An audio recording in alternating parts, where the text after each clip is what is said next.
ప్రతిపక్ష వాళ్ళు మొన్న రీసెంట్గా చెప్పిన రోడ్డు లేదు, గుంతలు ఉన్నాయని కదా చెప్పినారు.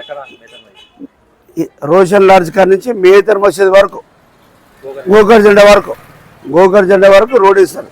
మరి ఇది అభివృద్ధి కాదా? ప్రజలు చూస్తున్నారు లేదా? లారీలు, బస్సులు అన్నీ పోతున్నాయి ప్రశాంతంగా, వాళ్ళంతా సంతోషంగా ఉన్నారు.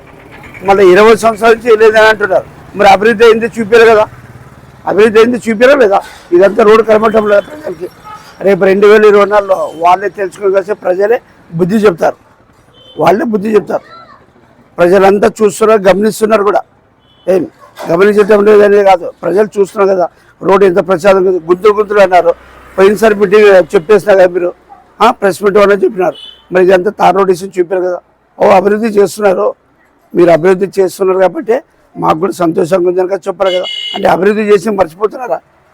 2024లోన గెలిచేది